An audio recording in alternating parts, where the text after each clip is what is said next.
Welcome back, and welcome to 2021. Hopefully, things will start to come down and it'll be better. That's what we're aiming for, and I'm sure it'll be great. I'm sure we've got it. I wanted to say thank you so much for everyone who's come along on this journey with me so far. Thank you so much to everyone who's subscribed or left a comment or liked a video or just watched any of it, or if you're watching now. It means so much. I'm really excited. I'm really enjoying it. So yeah, I can't wait to see what the year has in store. So today I'm going to be doing books I got for Christmas. And obviously it goes without saying that this is not bragging at all. I know that for a lot of people, Christmas can be a hard time anyway, but this year in particular it's been really rough. And I was debating whether or not to do this video, but I decided that at least this way I can do something, and I can hopefully provide some entertainment and respite for someone, even if it's just for a couple of minutes. Okay, so first we've got Sharp Objects by Gillian Flynn, and I've already managed to get greasy fingerprints on. I'm like a toddler, I don't know how I do it. But I'm really excited about this. My mum has seen the TV show with Isla Fisher? I think so, I'm not sure. But it's meant to be amazing, and I'm really excited about it. I love Gillian Flynn's other works, so I'm excited and I hopefully will like it. Sent to investigate the disappearance of two little girls, Camille finds herself reluctantly installed in the family mansion, reacquainting herself with her distant mother and precocious 13-year-old half-sister she barely knows. Haunted by a family tragedy, troubled by the disquieting grip her young sister has on the town, Camille struggles with a familiar need to be accepted. So it kind of, as far as I know, it's really dark. That's what I've heard. It's really short. It's only just over 300 pages.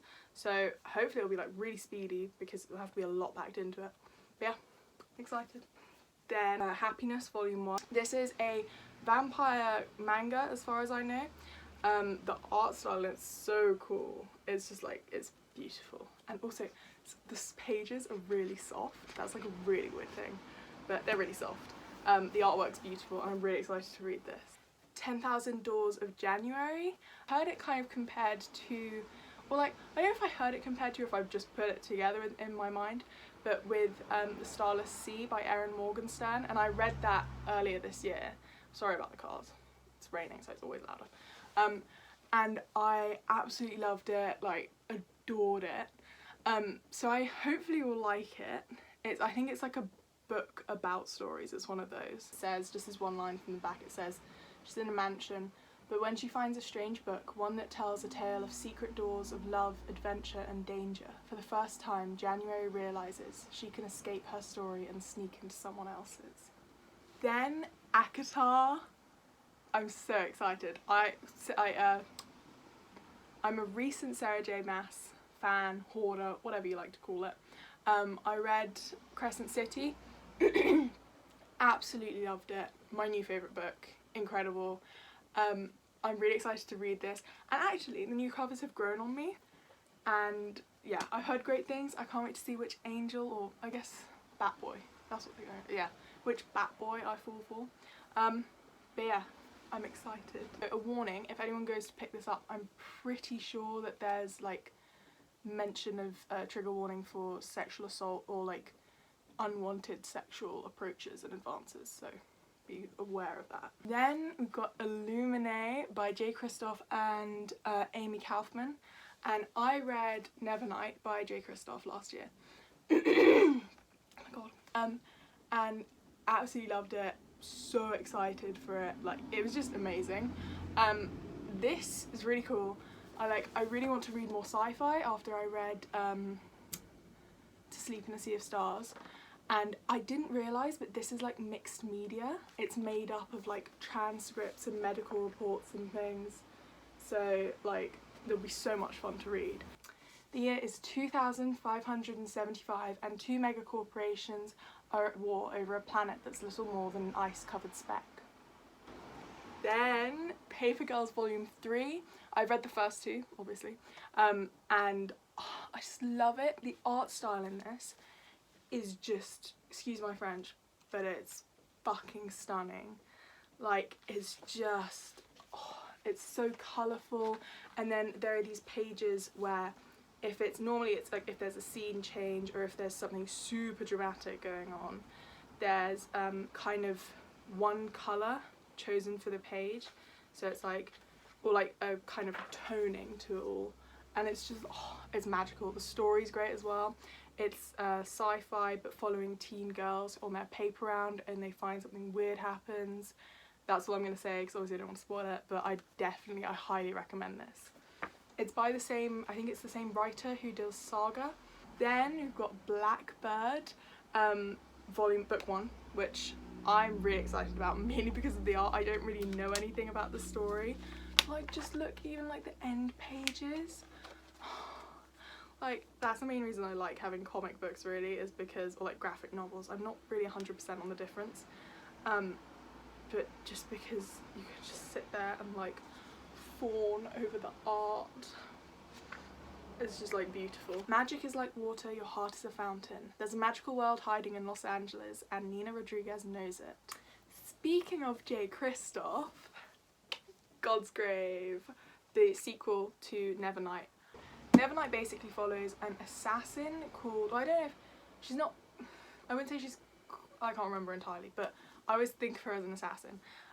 But she's called Mia Colvert, and she's avenging someone's death, and she ends up on this massive like quest to go to this training school.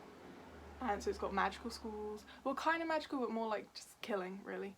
Bury My Heart at Wounded Knee.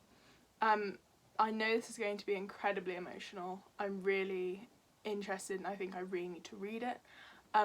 My dad's side of the family, we have quite a bit of Native American blood. Like, I know obviously most people in America do for awful reasons, but it's fairly recent in our family, in like generations, so it's enough that like I could in some tribes get like a job there, basically. So I really was wanting to learn more about Native Americans, and this is surrounding the American West in 1860s to the 1890s, and the title is related to a punishment, I'm pretty sure, that was inflicted on Native Americans. Biopic of everything that they went through. Yeah, I think it'll be really interesting. And also there are photos of the chiefs in their tribal dress and things, and there's also music charts for some of the songs. So learn more about their music because it's so beautiful, and so much of their culture got washed away by colonialists, like so many people. But yeah, it's got like the music charts for songs. Yeah, so I'm really interested in it, and yeah, I think it's definitely an important story that needs to be told. Incendiary by Zoraida Cordova. Sorry, I just wanted to check I got her name right, and I probably still botched it. This is, I'm pretty sure it follows someone who's got fire magic, basically. And there's some kind of torn kingdom aspect, and I think like a ragtag group who are put together, which, I mean, they're all things I love. On the back it just says, Renata Convida, I have lived 100 stolen lives. Now it's time to live my own. I don't remember that. Song of Achilles. I'm already crying, basically, just like thinking about it. I studied classics at school. Classics is a great passion of mine, especially like Greeks and Romans. And so obviously I know quite a bit about the history behind this story. Basically it follows the love of Achilles and Patroclus. In Greek times there was a tradition of men having kind of an older mentor when they were training for battle, and then when they would kind of be, I can't believe this is the only example I can think of, but you know in Shadowhunters, the show where they go on about Parabatai, it's kind of like that. That's what it reminds me of. And they would sleep together. It would be kind of a romantic relationship, and then they would be expected to go on and marry women. It was very strange, but this is exploring the suspected love, like real love, between Achilles and Patroclus, who are two warriors. Achilles was a great hero, and what it meant for them. My best friend's Exorcism, but Grady Hendrix. Sorry, I just had to look. And also, can we talk about the fact that this is like a VHS tape? Like, it's got like production and stuff all along the bottom. It's got like clips from the movie. Genius. 80s. That's basically all I know about it. Obviously, the title kind of gives it away. Like, they go to get an exorcism. But 80s, 80s, 80s. Apparently, it's like major 80s. I love the 80s so much. So, I can't wait to read it. Okay, back down the sad route. How to make friends with the dark. I'm really interested in this. The cover is so beautiful, and like she's made up of like shining stars. Stunning. By Kathleen Glasgow. From what I can gather, it seems to be about not appreciating what you have with someone close to you, until they're gone, and then trying to piece your life back together afterwards. Now, the one like oddball in this group, which is Harry Potter i Filosoferski Kamien. So it's Harry Potter and the Philosopher's Stone, but it's the Russian edition. I'm studying Russian, and it's kind of a passion of mine, which probably sounds weird to some people. I don't have like any familial connections to Russia or anything. It just like ended up that way. So obviously it's all in Russian, and I just thought it would be a really great way to like practice Russian, but in kind of pop culture settings. Like, I'm watching a lot of Russian TV at the moment, like Sparta and Papik. Papik is so good. Like, if you can watch it, because you can just find subtitles for it. But yeah, obviously I know what it's about. J.K. Rowling is a bitch, so no, she's a toad. But I'm planning on getting the rest secondhand so that she won't get anything. Then we've got Aristotle and Dante Discover the Secrets of the Universe by Benjamin Aliere Science. Probably botched the name. I don't know much about it. I've been told that it's really emotional, and that it's kind of it feels like a story about boyhood and like growing up and coming into your own. And also it's probably going to be highly philosophical because Aristotle and Dante. Lovely cousin, absolute angel, if you're watching this. She got me the next Carol Ann Duffy, well obviously I don't think they're in order. Another Carol Ann Duffy poetry collection, and this is The World's Wife. She got me for my birthday the Feminine Gospels. Sorry, my mind is like a sieve. Absolutely loved it. She's a brilliant poet, and I'm really excited to read this. Very funny, tongue-in-cheek kind of look at femininity, obviously, by the names of them. But yeah, highly recommend. And she also got me The Mermaid, the Witch and the Sea, which I'm really excited about. It's gay. Love it. It just sounds amazing. So basically it follows two characters by the sounds of it.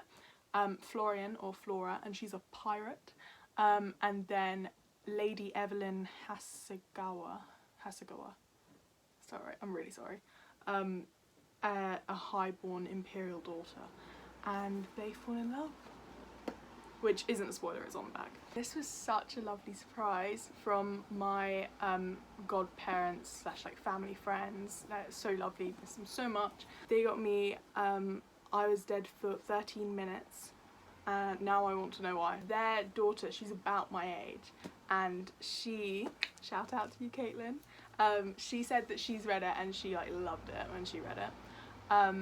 It's voted one of the best YA books in 2016, so that's awesome. I don't remember how I ended up in the icy water, but I do know this: it wasn't an accident. They say you should keep your friends close and your enemies closer, but sometimes it's hard to tell them apart. My friends love me, I know they do, but that doesn't mean they didn't try to kill me. Thank you so much. Winter Miscellany. This is a collection of poems, but the importance behind this is that my great-granddad, he has kind of a photographic memory, especially for books, and he can tell you exactly what page, what chapter, and like recite a quote off from heart, like by heart, without looking at it before or anything, obviously.